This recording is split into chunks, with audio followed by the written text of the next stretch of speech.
So Emma decided to cheat on me with Jake, who was always the favorite, and now she has a baby with him. So my family, who's always been pretty much against me, suddenly wants cash now that I've landed a promotion. I'm a 30-year-old guy, and I just went through a divorce with my 28-year-old ex-wife 2 months back. So it turns out she was cheating on me with my estranged brother, who's 28, for quite some time. I only found out about it 4 months ago when she dropped the bombshell that she was pregnant. At first, she was all about convincing me that the baby was ours. But with Jake popping by all the time, I started to have my doubts. So I figured I'd take a look at her phone. I called her out on the texts I discovered, and she ultimately admitted to cheating on me with Jake, claiming she felt she had no other choice at that point. Ever since I left home at 19, my family and I have been on pretty distant terms. I've always felt like the odd one out, even within my own family, while Jake was the one who could do no wrong. I found it kind of strange that they kicked off the party without me, but then I spotted the cake and totally lost my cool. I finally had it out with Mr. and Mrs. Thompson and asked them why they never celebrated my actual achievement with a party. They said that after I got my acceptance letter, they didn't want Jake to feel excluded, so they threw him a party instead. Instead of losing my cool, I really ought to focus on lifting Jake up too. That totally shattered me, and on that day, I decided I would never return to them again. I totally committed to it. I financed my college experience by juggling a loan and a job, and afterward, I shared a small apartment with a friend. After I left for college, I completely cut off communication with Mr. and Mrs. Thompson, and they didn't make any effort to reach out to me either.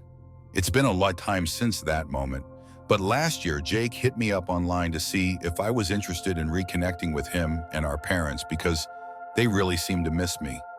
So much has gone down since I left home. Like 2 years back, I tied the knot with Emma.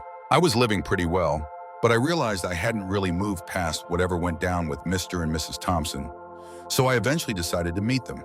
At first, it was super awkward and uncomfortable, but since they were trying to make up for what happened before, I felt like I had to put in some effort too. I invited them over, and looking back, that was definitely my first mistake, introducing Jake to my ex. So they hooked up, started a secret relationship, and now she's expecting. I was super stoked when I learned she was pregnant because I totally thought the baby was mine. So as I said before, Jake began coming around more frequently after I learned about the pregnancy. At first, it didn't really bother me, but things got a bit strange when he started touching Sarah's pregnant belly and talking to it. My ex said it wasn't a big deal, but I couldn't help but feel like Jake was hiding something about the baby. 6 months into the pregnancy, I made the choice to check her phone while she was asleep, and it confirmed all my worst fears. The messages between my ex and Jake revealed that it was indeed his baby, and they had been seeing each other for some time. On top of that, my ex never planned to tell me that the baby wasn't even mine. So Jake and her had this whole scheme where they were going to wait until after the baby was born to drop the bomb on me about their affair. Then she'd divorce me and run off with him, all while cashing in on the child support I'd be dishing out. Classic, right? The following morning, I confronted her about the messages. She initially attempted to deny it, but eventually she caved and admitted the truth. So that's how my 2-year marriage came to a close, and naturally Mr. and Mrs. Thompson chose to back Jake and my ex. It turns out all their talk about us being equally important was just empty rhetoric. So my ex and Jake decided to share the news of our divorce and their upcoming marriage on social media. And guess what? My whole family was totally on board with it. No one seemed to give a damn about how they messed up my mental health and shattered my trust. On top of everything, my ex spent 6 months deceiving me, claiming that the baby was mine. It was like I had lost not only Sarah, but also my child, and the pain was just unbearable. And Mrs.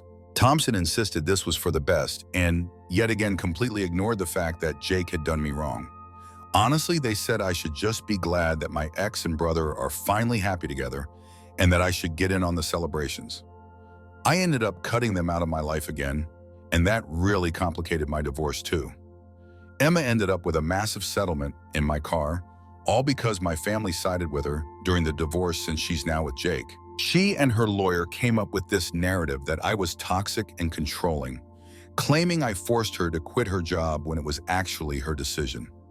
My family backed this up, saying they cut me off because of my so-called misogynistic attitude and temper tantrums.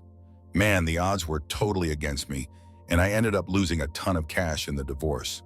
But hey, at least I managed to hold on to the house. Once the divorce was finalized, I felt a huge sense of relief knowing I was finally free from all that nonsense and wouldn't have to deal with those awful people anymore.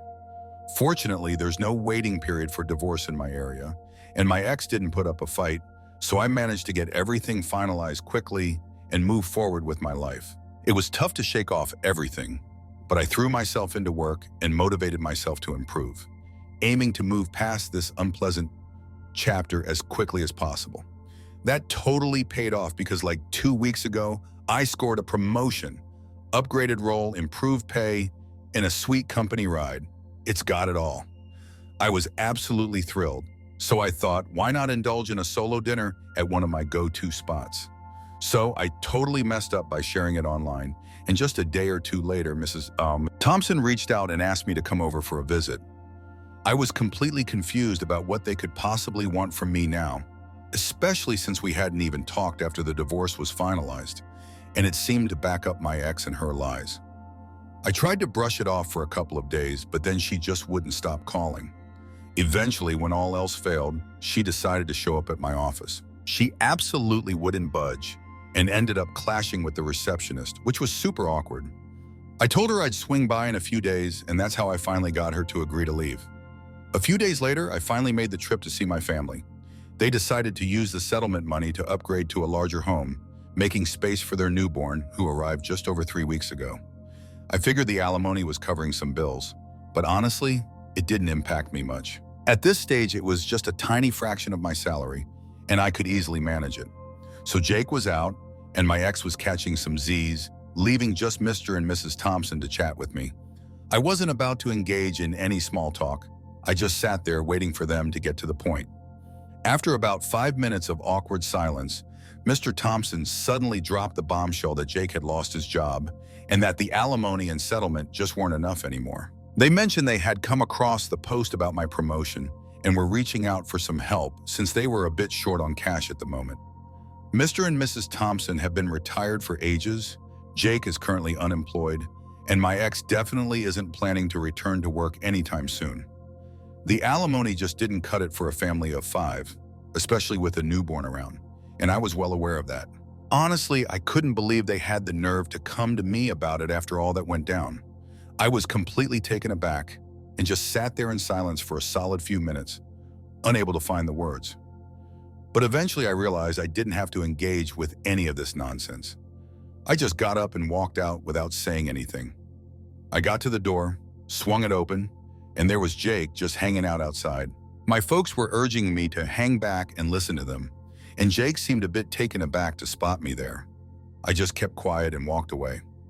The rain was coming down hard, and the walk to my car parked by their lawn was quick but left me soaked. I was already in a terrible mood, and this just made it worse. So here's the thing. I might have been a bit out of place because Mr. and Mrs. Thompson and brother showed up after me, and while I was digging around in my pocket for my keys, they thought it was the perfect moment to ask for my help one last time. This time it was Jake making the case. He's always been so full of himself, and it's clearly because of how our parents raised us. It was kind of strange to see him reaching out for help, and it must have taken a lot for him to do that. So they were clearly being truthful about the tough situation. So I kind of snapped and told them to just leave me be. I mean, if they were really that desperate for money, they could try begging on the streets. A random stranger might actually feel sorry for them more than I did.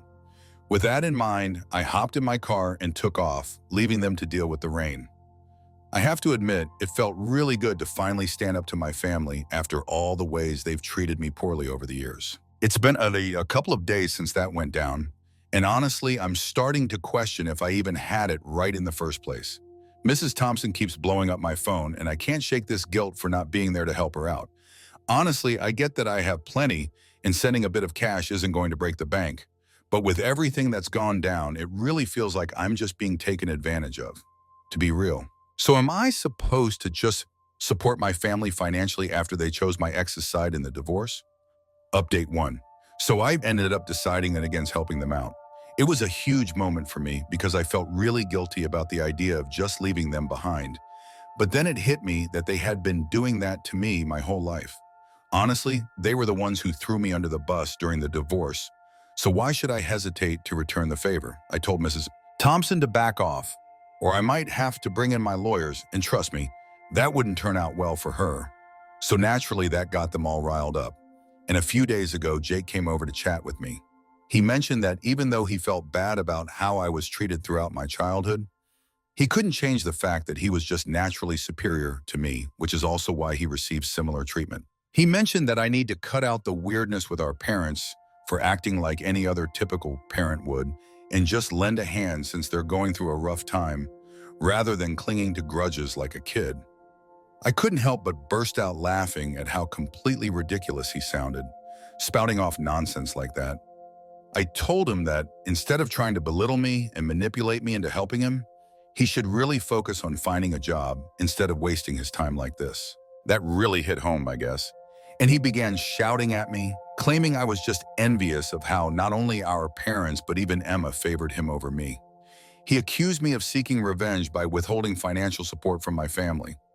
I just went along with it, telling him that my only goal was to get back at him, and honestly, there wasn't much he could do to change that.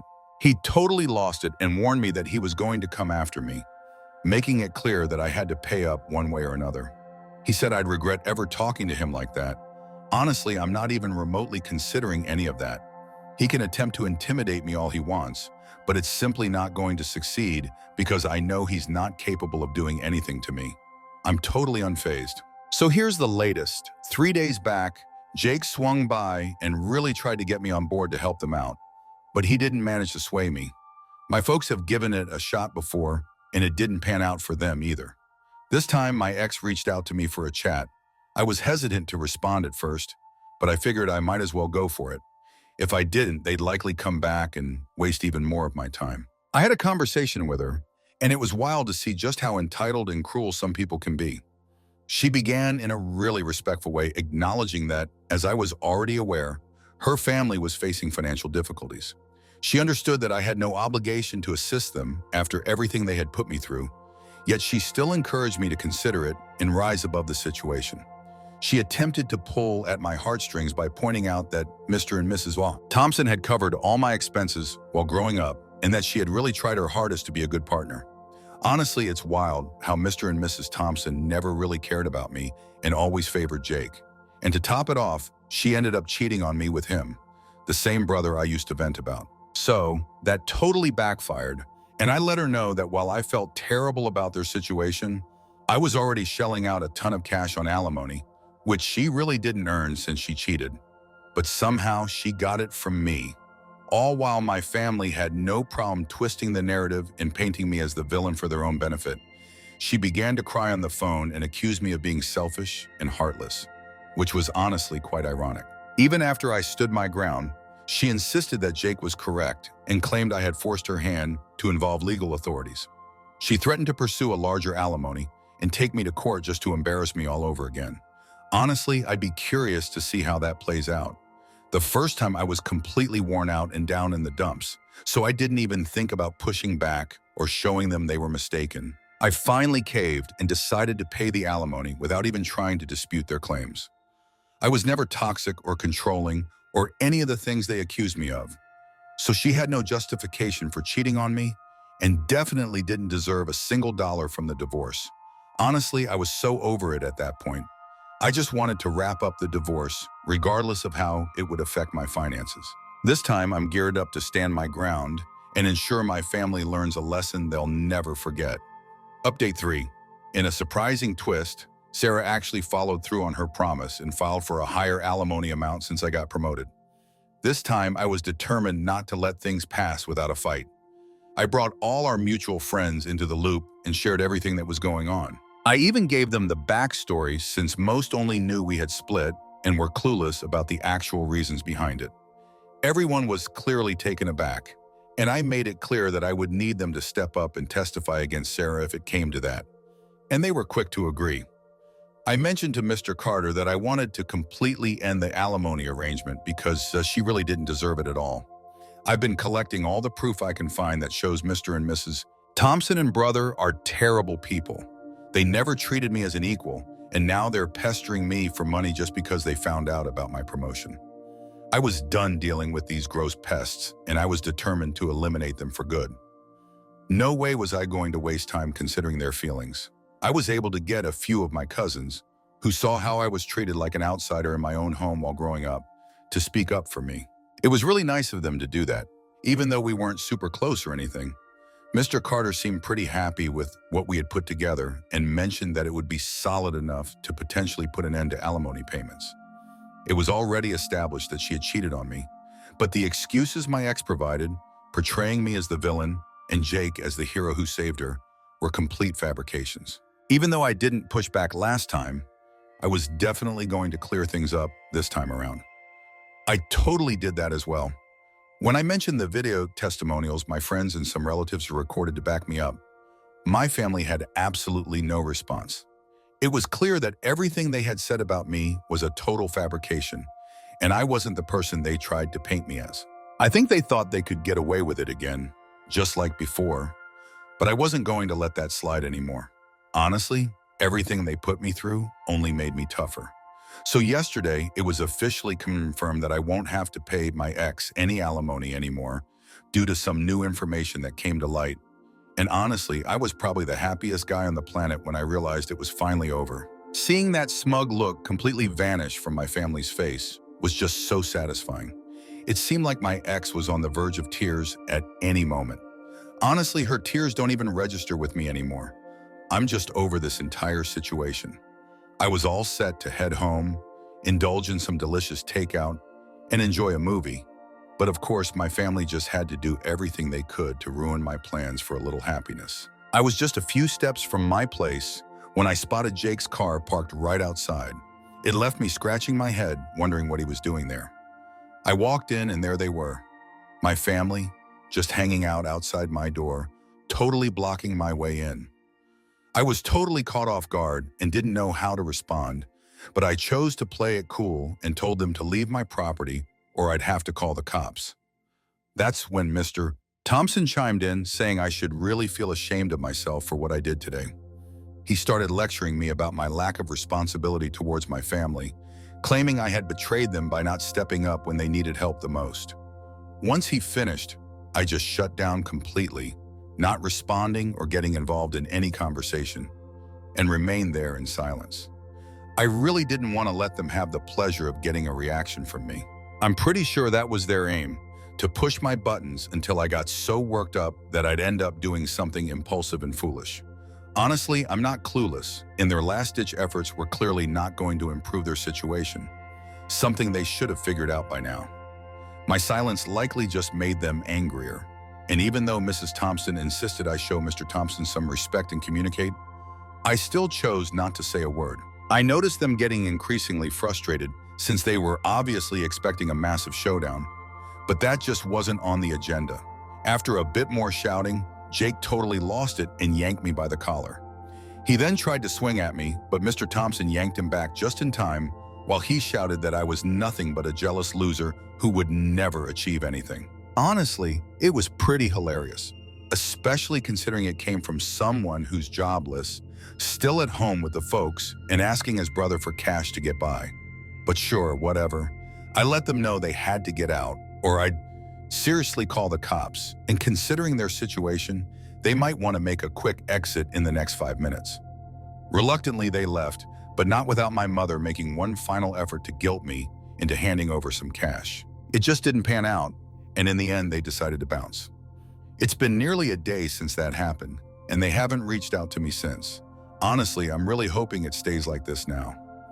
All right, let's dive into the next tale. Story 2. Just discovered Sarah was unfaithful with Alex, so I decided to end things right away. So, I'm a 34-year-old guy, and my 34-year-old wife cheated on me back in December. I showed up at his place and caught them in the act, fully aware of what was happening. It was the father of my stepdaughter. I've been dealing with him on our property for years, managing to keep his anger under control. I dedicated the entire day to managing the house, looking after the pets, tending to the yard, and taking care of her 4-year-old daughter. When we tied the knot, she insisted I get rid of my old clunker so I could take one of her rides instead. I even picked up a bit of part-time work at the law firm where she's employed. I was up at 6 a.m. and sometimes didn't wrap things up until 2 a.m., all thanks to the endless list of chores I had to tackle. I really wanted to let it go, but I kept finding her chatting with him and even planning to hook up with other guys, all while claiming she was committed to making things work between us. She manipulated me both sexually and emotionally, claiming that the cheating was my fault because I should have intervened. She used guilt and threats to coerce me into having sex, despite my clear reluctance to engage in that way. She ended up pregnant after I found her with him, so I requested a DNA test. Instead, she went and got an abortion right away and put the blame on me for that as well. I made the call to leave my job last month. My family has been there for me, but I still find it tough to get out of bed and even manage to feed myself each day. We were married for such a short time, and now I'm facing no spousal support, no car, had to quit my job, lost half of my family, including her family and my stepdaughter. I'm without a home and left with no money. If it weren't for my family stepping in, I'd be totally out on the streets. I'm really struggling right now because I just discovered that there was cheating going on even during our dating phase. It feels like it was all just a facade or some sort of play for her, and now I'm the one left to deal with the aftermath. I got cheated on and faced abuse, yet somehow I'm the only one facing consequences. I've been informed by Mr. Carter, who I really trust, that there's not much I can do. He's someone we can always count on in the family. How should I handle all these feelings? What are some ways I can improve myself? I totally get that I have to start small, look for another job, and all that. Stepping outside feels like climbing a mountain at the moment. I'm dealing with intense feelings of depression and anxiety when I'm out in public. Hanging out with my friends is honestly so draining that by the time I get to drive home, I'm just a complete wreck, sobbing all the way. I'm feeling really lost right now, and it seems like things just keep getting worse. I'm not sure where to turn for help. Update 1. My ex is bringing her new partner to our divorce hearing. Pretty much sums it up. A buddy just told me that my ex is planning to bring her new partner to the divorce hearing, probably as a parting shot at me. What's the best way to handle this situation? A bunch of friends have stepped up to offer their support, while others suggest I should just try to brush them off and focus on myself. What would you guys do? Update 2. My divorce hearing finally happened today. I've shared my entire journey in my post history, but to sum it up, I was abused by Emma after discovering her in our bed with another man just days after Christmas last year. I gave R a shot, but over time, I noticed her chatting with the same guy repeatedly and even making plans to meet others out of town. On top of that, she was receiving some pretty inappropriate sexual Snapchats and texts from them, all while pretending to be honest with me and claiming she has severed ties. Each and every. Solo. Time, huh? Same old tale. I finally broke the news that I was leaving and planning to file for divorce, and once again she threatened me, saying that if I went through with it, she would kill me. Well, here we are. I'm still here and she's completely gone from my life for good. I just got back from the courthouse and I crushed some new personal records at the gym. Honestly, I'm feeling fantastic right now.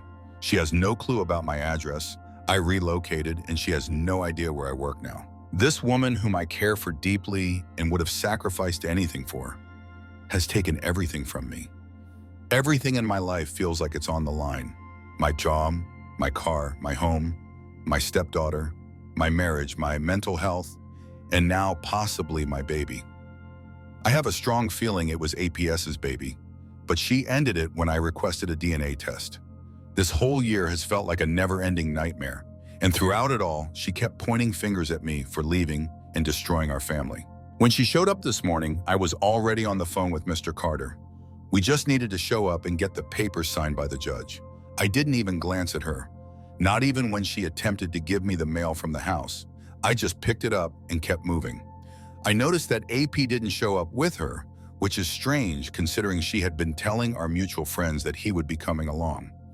Everything is going smoothly. I was feeling a lot of stress and emotions bubbling up inside, but I managed to keep a calm smile on my face and stayed positive. She seemed on the verge of tears, but I didn't bother to look. It wasn't until I got home that I spotted a note tucked in with my mail. AP wasn't around because he got another girl he was seeing pregnant. I ripped it to shreds and tossed it in the trash. She had a devoted husband, yet she chose to cheat, lie, and cause me pain until I finally walked away. All of this for a guy who was already seeing other girls on the side. The icing on the cake is that AP really dislikes being a dad. He's just so lazy, like he used to hit Emma when they were together, and he always leaves his daughter with his mom whenever he has her. She used his first name and referred to me as Dad since she hardly knew him. His mom was in tears on Christmas as we enjoyed a drink together, overwhelmed with joy that her granddaughter had me in her life. This new baby is going to make his life even more chaotic. I really just want the person having this baby with him to get out of that situation as soon as possible for the sake of the baby. Even though I'm full of energy, I can't shake this feeling of loneliness today, swinging from super happy to really low. Apologies if this seems a bit scattered. I'm just in a really odd headspace right now. I expected it to be easier, but honestly, I just wish we could all be free from this pain.